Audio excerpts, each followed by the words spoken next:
Hello friends and strangers, I'm still alive despite the visit by Trump and Putin on Monday and despite the heat wave that we're having again. On Sunday, coming home from work, there were helicopters up in the air because Trump was landing at the nearby international airport in Vantaa. I'm 6 minutes away by train. That'll be very convenient when I travel to the US, and 15 minutes by car. The feeling of having those helicopters watching over us was very surreal, especially because there was one almost right above my house. It was there for about 2 hours in total, just staying there in one place.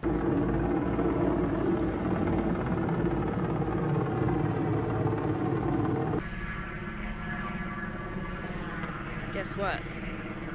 I'm on my yard, that's my house, and Trump is coming.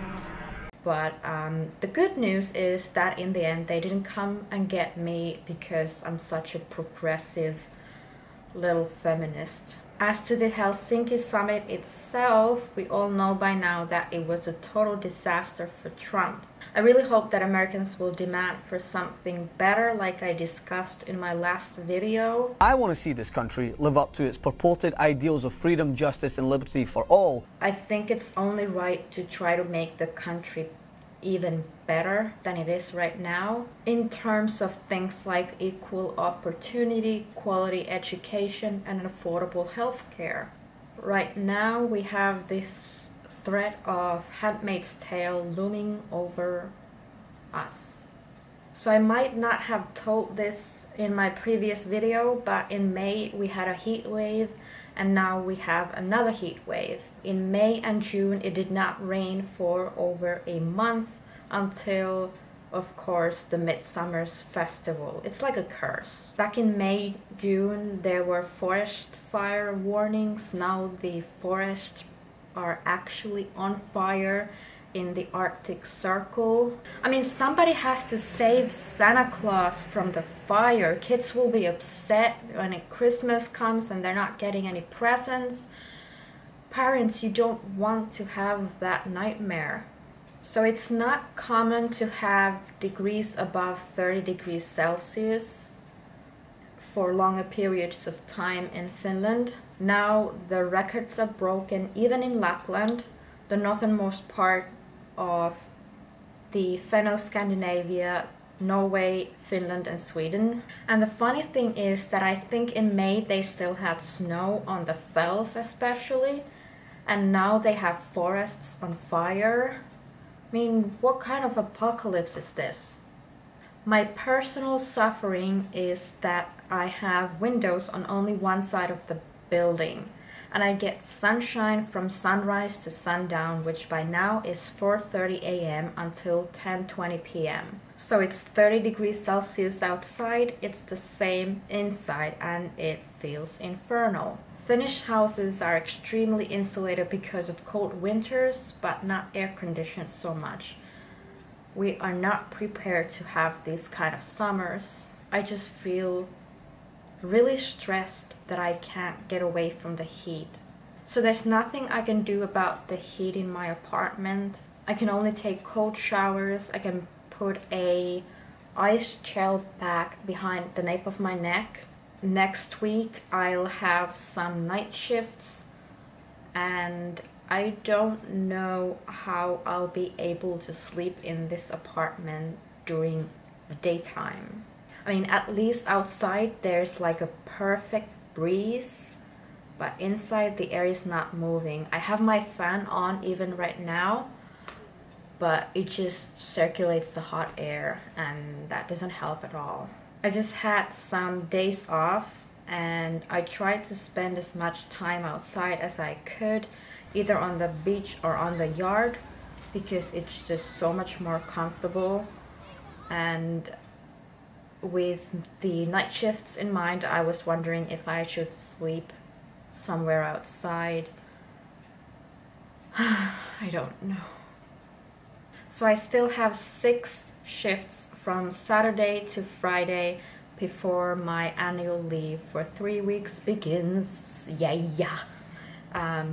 I'm really looking forward to my vacation, even though I don't have any plans really to travel because I need to save money. I feel kind of stressed, kind of exhausted, and I really need time to gather myself. So I have some items on my to-do list that I intend to complete or partially complete during my annual leave.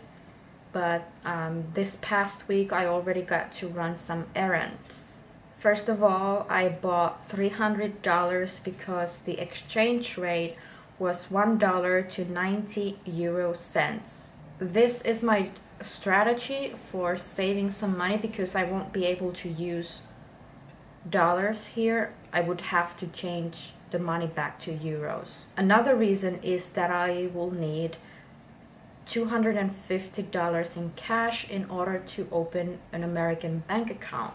I think I will get more than that because I've heard rumors that Americans are a bit backwards with regards to money. They actually use a lot more cash than Europeans. Like some shops and contractors won't accept debit or credit cards because they don't have the machines, the portable machines with them. And speaking of cards, it was only recently that Americans started using the more secure chip and pin cards instead of the magnetic stripe and signature cards. But what surprises me most is the seemingly heavy reliance on checks. Checks went out of use before or around the time I was born, so I really associate the checks with old-fashioned and inefficient banking. Lately, I've been reading about credit cards. American credit score is built differently than in Europe, and this is reflected in how credit cards must be used regularly in the US. In Europe, your credit score is better if you can show that you don't have to rely on credit as much, but in the US, I've understood it's better to use it for even daily purchases and then show that you can pay back within a certain time period. And this will increase your credit score. But because of this and because of different credit unions, I won't be able to transfer my European credit score to the US, and I have to start from the bottom. I won't even be able to apply for a credit card just like that, but fortunately my recruitment company has a deal with some business that allows me to get a $2,500 credit card and also an auto loan. These are real issues that immigrants are facing, and I'm glad that there are some businesses that understand the opportunity and are helpful to us immigrants. I also found out that American Express allows you to transfer your card to the US, so I applied for an Amex card.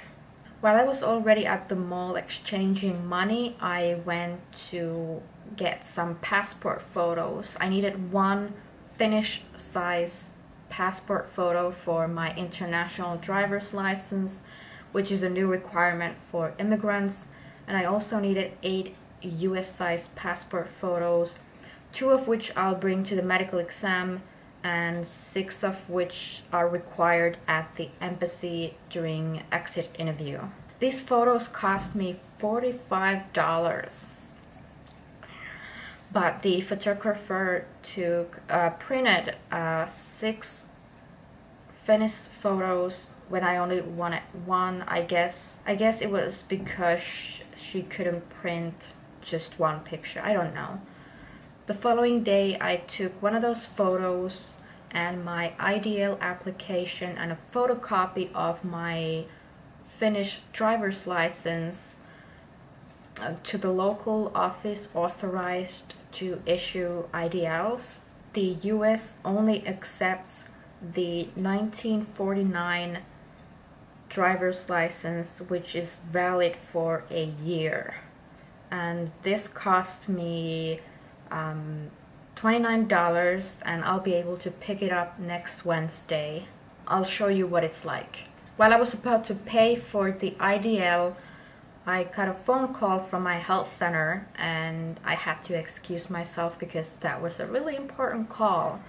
I had called them that morning to request the immunoglobulin G titers for MPR and varicella. I knew they would need a permission to accept my request because our system is funded by taxpayers, and the purpose for healthcare visit should be domestic. I don't know how to explain this, but there are just certain things that you cannot perhaps have done in public healthcare. It has to be reasonable, it has to be evidence-based and all of that. For the same reason, the police rejected my request to have my fingerprints done for the background check that was required by the Board of Nursing in the US and not in Finland. And I'm fine with that. It's understandable. My request, however, got approved, and I was able to probably save tens of euros by avoiding having to go to private healthcare. So as soon as I was done with the international driver's license, I drove to the lab because it was open for another 40 minutes. So I took my number, and I heard the beep with the room number flashing, and I just walked into the room. It was so fast. I had to give her my social security card so she could scan it, and she verbally confirmed my social security number and proceeded to draw my blood. There were 4 serum tubes. She told me that the results would be in a week.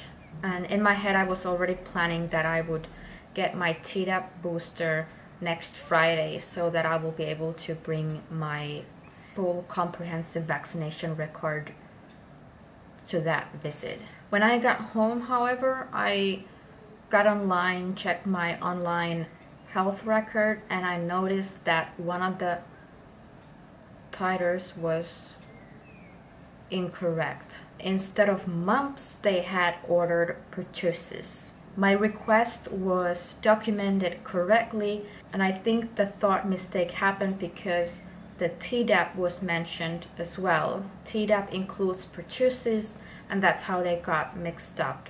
But like I mentioned, all the tubes were serum tubes, so I wasn't too worried, even if I had to wait until next morning to call them about the wrong order.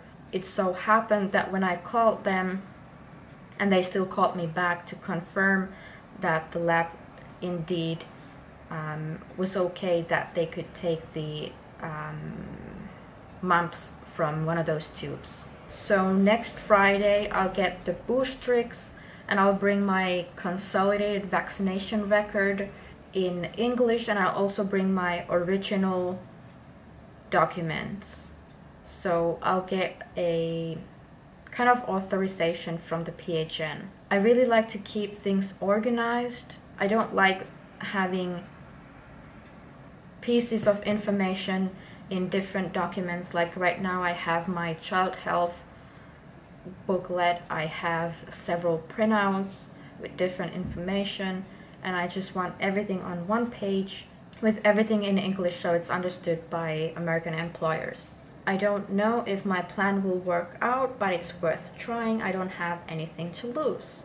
In the evening, I received an email from the NVC. The attached PDF file seemed to mention that I need to submit another police clearance.